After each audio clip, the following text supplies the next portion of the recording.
Les usines ferment et les situations se ressemblent. En une semaine, l'industrie française vient d'essuyer des pertes considérables avec leur lot d'emplois perdus. Face à cela, Bruno Le Maire, le ministre de l'économie, brille par son incompétence et sa naïveté. Critiqué depuis de nombreuses semaines, le lanceur de balles de défense s'est attiré les foudres du Conseil de l'Europe. Malgré ses positions très européistes, Emmanuel Macron est allé à l'encontre des recommandations de l'instance européenne. Escalade de violence entre l'Inde et le Pakistan dans le Cachemire, des tensions qui ravivent une rivalité ancienne entre deux puissances possédant l'arme nucléaire et qui implique également le puissant voisin chinois. Madame, monsieur, bonsoir. Sale semaine pour l'industrie française. En l'espace de quelques jours, le secteur a essuyé d'énormes pertes. Entre les reprises avortées d'Ascoval et de l'usine Ford à Blanquefort et la fermeture annoncée d'Arjowiggins, le ministre de l'économie Bruno Le Maire est au cœur de toutes les interrogations. Y a-t-il un pilote pour sauver l'industrie française? C'est la grande question du moment. De la fusion ratée entre Alstom et Siemens aux reprises avortées d'Ascoval ou de l'usine Ford de Blanquefort, en passant par la fermeture annoncée de l'usine Arjowiggins dans la Sarthe, les échecs s'accumulent pour le gouvernement, le tout en à peine un mois, alors que le ministre de l'économie Bruno Le Maire avait clamé que le rôle de l'État était de garantir les intérêts stratégiques de l'industrie de la nation française. Force est de constater que la volonté ministérielle a du plomb dans l'aile. Pourtant, pour convaincre le groupe automobile américain Ford de céder son usine girondine, le locataire de Bercy avait employé les grands moyens en menaçant de nationaliser provisoirement le site afin de le revendre à l'unique candidat à la reprise. Une menace en vain, le constructeur automobile, insensible aux pressions de l'exécutif, a rejeté une nouvelle offre déposée par le groupe Ponche, scellant quasi définitivement le sort de l'usine girondine et de ses 850 salariés. L'État n'a pas réussi à mettre en place un projet de reprise solide jusqu'au bout puisque le repreneur Punch a perdu des clients potentiels en cours de route et donc du coup on se retrouve sans projet de reprise et du coup on se retrouve comme au début, c'est-à-dire avec un plan de fermeture de l'usine. Un échec auquel il faut ajouter celui de l'aciérie Ascoval de Saint-Saulve dans le Nord. Le groupe Altifort, repreneur potentiel de l'aciérie, a finalement admis ne pas disposer des financements promis pour relancer le site, suscitant le dépit des 281 salariés et la colère de Bercy. Altifort a trompé les salariés, Altifort a trompé les élus locaux et trompé l'État. J'ai demandé à Altifort de cesser toute participation dans ce dossier et de se retirer de toute possibilité de reprise du site d'Ascoval. Énormément de temps perdu. On est parti Enfin, si on avait su au mois de novembre la situation d'Altifort, on aurait pu se retourner avec de la trésorerie, rappeler des industriels le moment venu, et puis oui, on ne serait pas là dans une course contre la montre qui nous empêche de dormir, où il faut réagir en 4-5 jours. Si l'État s'est donné un mois pour tenter de trouver un nouveau repreneur, les perspectives ne sont guère réjouissantes. Perte de temps, incompétence et naïveté absolue, ces deux affaires illustrent l'impuissance grandissante du gouvernement dès lors qu'une entreprise de taille significative bat de l'aile. Entre la puissance publique de moins en moins présente dans le capital des entreprises et la Commission européenne qui surveille la moindre subvention accordée, le ministère de l'économie en est souvent réduit à bricoler des solutions bancales en cherchant des repreneurs plus ou moins solides et en tordant le bras aux banques afin qu'elles accordent des délais de paiement ou de remboursement de crédit. Un aveu de faiblesse qui pourrait d'ailleurs se poursuivre avec Air France KLM. Le gouvernement néerlandais a acquis une participation de 12,68% dans le groupe aérien afin d'obtenir à terme une position équivalente à celle de l'État français, soit 14,3%. Une prise de pouvoir à laquelle le gouvernement français n'était pas préparé. Elle pourrait d'ailleurs donner lieu à une situation ingérable, le groupe n'ayant pas été construit pour fonctionner avec deux participations étatiques élevées. Mais là encore, la France n'a pas vu venir le coup et pourrait donc être une nouvelle fois le dindon de la farce. Et pendant ce temps, Emmanuel Macron défend le LBD coûte que coûte. Largement critiqué depuis plusieurs mois par l'opposition et les Gilets jaunes, le lanceur de balles de défense est cette fois dans le viseur du Conseil de l'Europe. Malgré les recommandations de suspension de son usage, le chef de l'État a réaffirmé sa volonté de le maintenir face aux manifestants. Face au Conseil de l'Europe, Emmanuel Macron tient ses positions. Alors que l'usage des lanceurs de balles de défense est au cœur des interrogations depuis de nombreuses semaines, le Conseil de l'Europe est entré dans la danse. Mardi, le commissaire aux droits de l'homme, la bosnienne Dunja Mijatović, a rendu public un rapport appelant à suspendre l'usage du LBD, utilisé massivement par les forces de l'ordre lors du mouvement des Gilets jaunes. Il faut dire que les manifestants blessés par cette arme non létale se comptent désormais par dizaines. Selon des données compilées, 20 personnes ont été éborgnées et 187 blessés à la tête depuis le début du mouvement des Gilets jaunes le 17 novembre dernier. 133 plaintes auraient été déposées à l'IGPN, la police des polices, mais aucun policier n'a été mis à pied jusqu'à présent. D'ailleurs, Dunja Mijatović a demandé à Paris de revoir au plus vite les modalités d'usage du LBD 40 et invité le gouvernement français à publier des données plus détaillées sur les personnes blessées lors d'incidents liés au maintien de l'ordre. Cependant, malgré les critiques de l'ONU et de l'Europe sur l'usage par la police de LBD, Emmanuel Macron n'a pas cédé un pouce mercredi et rejeté la faute sur ceux qu'il qualifie de casseurs. Je pense qu'à ce titre, la meilleure manière d'éviter ces utilisations et ces cas, c'est d'éviter d'avoir des gens qui considèrent que le samedi après-midi est fait pour casser les vitrines, casser les institutions, ou s'attaquer aux forces de l'ordre. S'il laisse la responsabilité à son ministre de l'Intérieur, Christophe Castaner, de répondre point par point aux recommandations de l'Union européenne. Pas question cependant d'interdire l'usage du lanceur de balles de défense. L'harmonisation européenne, oui, mais pas sur tous les sujets. Un véritable pied de nez au Conseil de l'Europe, pourtant si cher à Emmanuel Macron. Et les justifications pour confirmer l'usage du LBD n'ont pas manqué. Grande limitation et transparence de ces matériels avec une doctrine claire établie et des caméras mises en place pour s'assurer d'une bonne utilisation du suivi. Le président de la République est donc prêt à tout pour réprimer les manifestations des Gilets jaunes, même à aller à l'encontre des recommandations d'institutions auxquelles il se dit pourtant très attaché. Une demi-surprise alors qu'Emmanuel Macron tente de prendre le dessus sur les Gilets jaunes. D'ailleurs, cette fermeté très politique pourrait jouer en faveur du président. En effet, en qualifiant ouvertement les manifestants de casseurs, il pourrait relancer la colère de la mobilisation et ainsi justifier l'usage du fameux LBD. Regain de tension entre l'Inde et le Pakistan. Le sous-continent indien connaît de vives tensions alors que les deux pays se rejettent dos à dos la responsabilité de vols aériens sur leur territoire respectif du Cachemire. Éclairage sur la situation avec le chercheur associé à l'IRIS, Olivier Guillard, un sujet d'Olivier Frère-Jacques. 2 avions indiens abattus par le Pakistan pour violation de l'espace aérien, un pilote retenu en otage, un avion pakistanais que les forces indiennes affirment avoir abattu, des frappes pakistanaises à travers la ligne de cessez-le-feu qui sert de frontière au Cachemire. Les tensions vont crescendo dans le sous-continent indien où Islamabad et New Delhi sont en conflit larvé depuis plusieurs années. Les faits sont troublants et pas forcément très clairs. Dans un premier temps, le Pakistan disait détenir 2 otages indiens alors qu'il ne s'agirait finalement que d'un pilote. Le crash d'un avion de l'armée indienne dans la zone contestée du Cachemire demeure aussi assez trouble.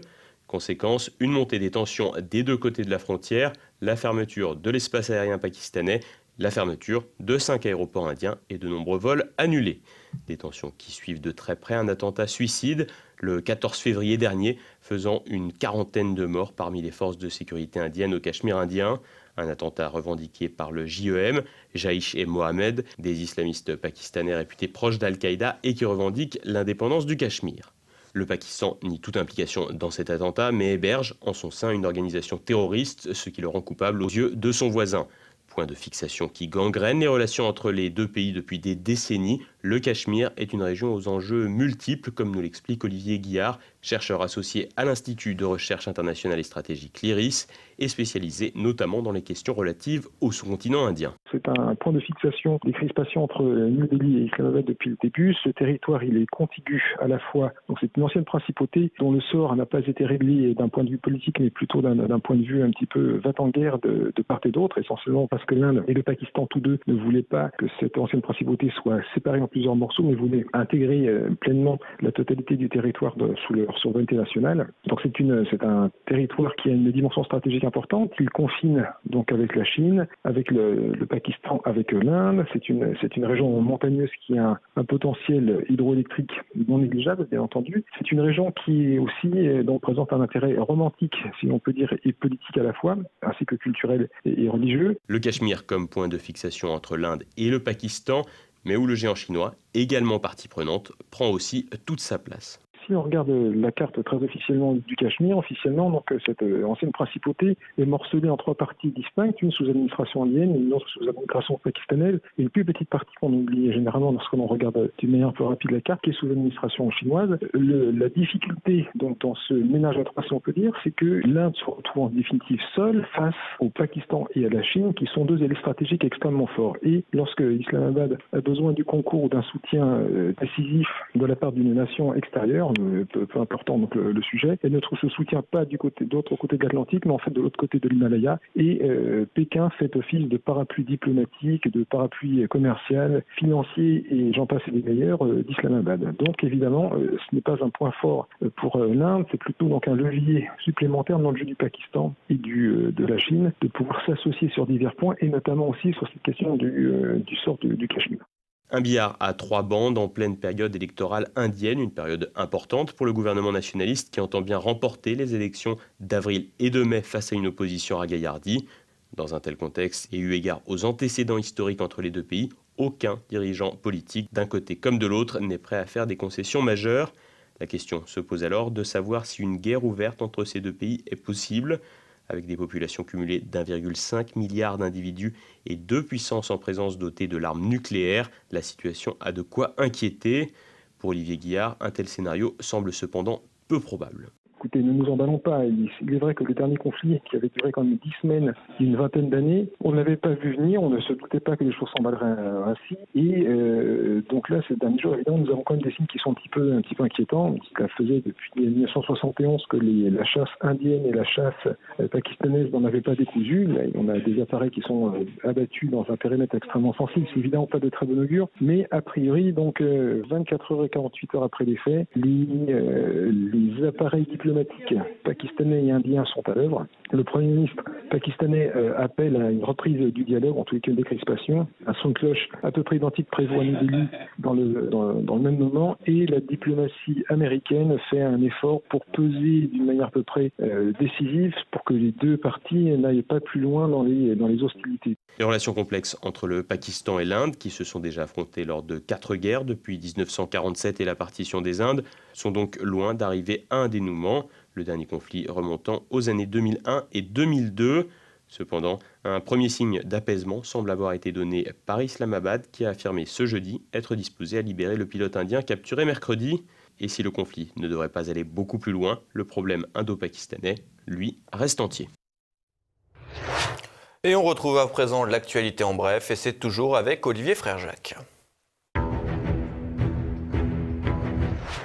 McDonald's fait peau verte. La firme américaine en perpétuelle adaptation au marché se met aux produits issus de l'agriculture biologique et aux végétariens. La firme américaine, déjà réputée pour vendre des produits français, a signé au Salon de l'Agriculture un accord de 4,5 millions d'euros avec la coopérative française de lait bio Biolait. À cela s'ajoute un autre contrat avec la société œuf dans le but de fournir des œufs de poule élevés en plein air. Enfin, Ronald revoit ses critères en matière de blé et la firme ne se fournira désormais qu'en blé français issu de la filière CRC, culture raisonnée contrôlée. Vous l'aurez compris, la malbouffe sera désormais bio et éco-responsable. Du plastique dans les entrailles de la mer. Des chercheurs anglais ont découvert du plastique dans des crustacés vivant jusqu'à 11 km sous la surface de la mer. 65 Lysianacidae, des crevettes sous-marines, sur 90 contenaient au moins une microparticule de plastique. Nylon, soie synthétique, PVC, on trouve de tout. Les chercheurs s'inquiètent des graves dangers auxquels sont exposés par répercussion les animaux qui consomment ce plastique ainsi que toute la chaîne alimentaire sous-marine. Alors que les scientifiques évaluaient déjà à 5000 milliards le nombre de morceaux de plastique flottant à la surface de l'océan, le mal paraît aujourd'hui plus profond.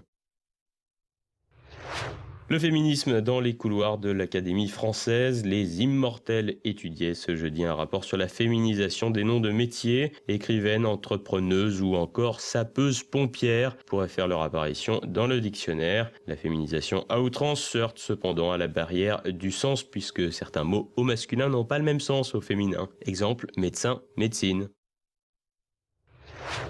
Les États-Unis ont conclu un marché avec les chefs de l'État islamique. L'armée américaine aurait en effet accepté d'épargner des meneurs de l'organisation terroriste contre de l'or. Une information délivrée par l'agence de presse syrienne Sana et à prendre avec des pincettes, mais qui, si elle s'avère juste, confirmerait le double jeu états-unien dans la région, à savoir soutenir Daesh contre le président syrien Bachar al-Assad, tout en se mettant à la tête d'une coalition contre les terroristes de l'État islamique. Selon l'agence syrienne, les forces américaines auraient ainsi conclu un marché permettant aux terroristes d'évacuer des combattants et des chefs dans la province de Deir ez-Zor, un marché qui impliquerait en échange des dizaines de tonnes d'or volées par les terroristes.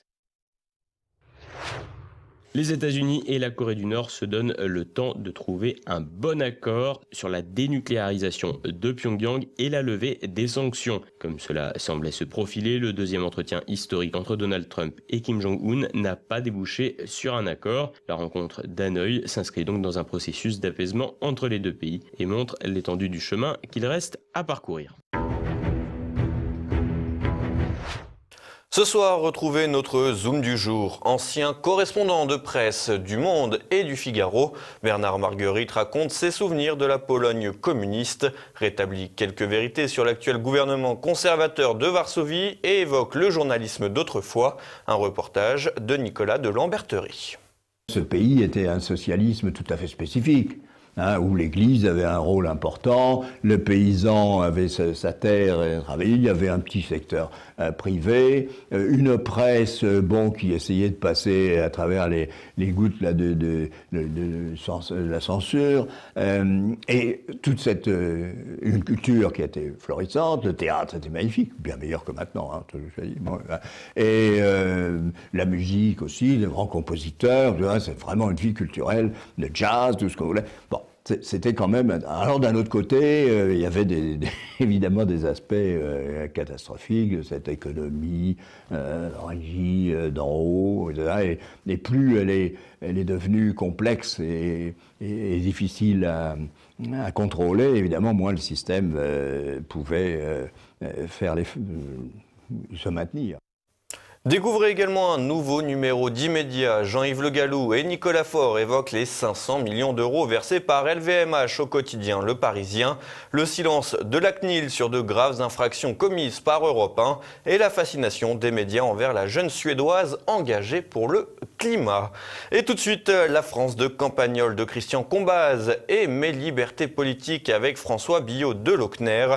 C'est maintenant la fin de cette édition. Merci de votre fidélité. À demain. Bonsoir.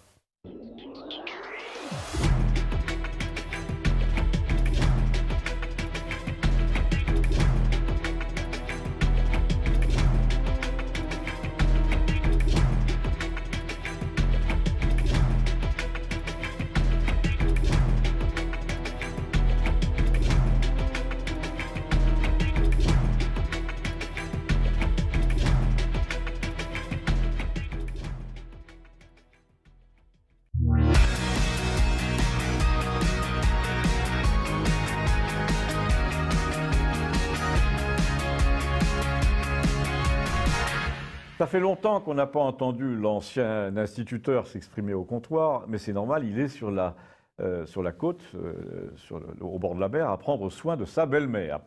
J'en profite pour signaler quelque chose qui n'est pas tellement dit, mais sur quoi je reviendrai à son propos, c'est que la générosité des gens à l'égard des membres de leur famille et des autres, des voisins, des amis, est très grande quand vient la vieillesse et que, sans ce dévouement privé, bénévole, le gouvernement serait encore plus incapable qu'il ne l'est d'assumer sa tâche auprès de la vieillesse dépendante. Donc mon instituteur retraité là m'a expliqué un peu amèrement, mais aussi presque tendrement, qu'est-ce que tu veux faire? On va quand même pas la laisser en institution, cette pauvre femme, avec les fous, les maniaques, parce qu'elle est plus ou moins paralysée, mais la tête, ça va très bien, elle lit. Elle écoute Beethoven avec son petit casque, elle fait des sudoku à toute allure, elle retient les prénoms dans les feuilletons, elle joue de la guitare électrique même, figure-toi, sans ampli, avec des petits écouteurs, pas pour faire moderne, mais parce qu'elle est toute petite et que c'est plus mince comme guitare. Enfin, elle est vraiment très drôle à 90 ans, et ça me ferait de la peine de la voir traitée comme une folle. Donc tout ça pour dire que notre instituteur est absent depuis près d'1 an parce qu'il adore sa belle-mère, mais là il était très remonté, il était très remonté parce qu'il venait d'apprendre que toutes les écoles arboreraient les couleurs de la France et celles de l'Europe, mais surtout qu'on allait faire apprendre aux gosses la Marseillaise. Et j'imagine, m'a-t-il dit, que s'ils l'apprennent, c'est pour la chanter. Or, déjà, les occasions sont de plus en plus rares, puisque même les footballeurs qui gagnent toute une vie de salaire en une année n'en sont plus capables. Là, c'est moi qui parle, non seulement il en avait gros sur le cœur, comme tous les gens qui l'avaient bien dit, mais qu'on n'a pas écouté dans les années 80, mais il était persuadé que la machine à conneries, disait-il, était repartie à propos des paroles de l'hymne national. Parce qu'il était évident, m'a-t-il dit, que s'ils rendent obligatoire l'apprentissage de la musique et des paroles de la Marseillaise en CE2, ils ne vont pas laisser passer le contenu si facilement. Il y aura donc toujours un syndicat pour dire que les féroces soldats qui viennent mugir dans nos campagnes pour égorger nos fils et nos compagnes, ça ne le fait pas, comme disent les gosses. Déjà, il n'y a pas un gamin sur 10 qui connaissent le sens du verbe mugir. Quand je suis sorti de l'école normale, me dit-il, on a imposé encore aux enfants une discipline qui s'appelait la stylistique et qui consistait à remplacer, par exemple, le mot « faire » dans l'expression « faire une erreur » par le mot qui convenait, c'est-à-dire « commettre ». Ou alors dans l'expression « faire une hypothèse », remplacer « faire » par « émettre ». Et bien désormais, les enfants font comme les enseignants incultes et comme les politiques, ils font, ils sont encore pires, ils font, comme des petites marionnettes, et surtout, ils portent un projet, ils portent une vision, ils portent une politique, ils portent un défi, ça, ils savent faire, alors que parallèlement, ils amènent des solutions, ils amènent leur dictionnaire en cours, ils amènent leur ordinateur, ils amènent tout ce qu'ils devraient apporter. Je ne sais pas, me dit-il, si tu vois la nuance, enfin, toi, si, évidemment, comme écrivain, mais les écoliers, non, et Macron, encore moins. En tout cas, moi, me dit-il, quand je faisais ce genre d'observation au rectorat sous cet imbécile de Jospin, mais encore pire, sous l'atroce Vallaud-Belkacem, c'est tout juste si on ne m'envoyait pas la sécurité pour me plaquer les mains sur le capot de ma voiture dans la cour de l'inspection d'académie. Alors maintenant, tu imagines que le sang impur qui abreuve nos sillons, ça ne va pas passer si facilement. Il va y avoir des commissions de crétins un peu partout pour téléphoner à la LICRA, et peu à peu, l'idée qu'on pourrait changer les paroles de la Marseillaise va se répandre. Alors de l'autre côté, tu vas avoir des associations qui vont prôner le statu quo, qui vont dire un hymne national, ça fait référence à l'histoire, à des circonstances qui ont fondé la nation, des circonstances cruelles, on n'y peut rien. Et tout ce monde va s'étriper sur tous les blogs à cause du gouvernement, mais on finit par se demander si ce n'est pas le but. Dans certains cas comme celui-là, on a l'impression que mettre de l'huile sur le feu fait partie d'un plan délibéré venu d'en haut pour diviser les Français dans le but d'arriver ensuite avec une auréole de rassembleurs sur le ton. Vous voyez bien que vous êtes incapables de trouver des solutions ensemble, on va vous les imposer. Le problème que n'ont pas compris ces messieurs, c'est qu'on ne décrète pas l'usage, ou alors ça prend un siècle. L'autre problème, et au fond le principal, dont personne ne va parler parce qu'ils préféreront parler du sang impur, c'est le mot « égorger ». Et là, me dit-il, je ne te fais pas de dessin. Non, non, c'est pas la peine, merci. Abonnez-vous.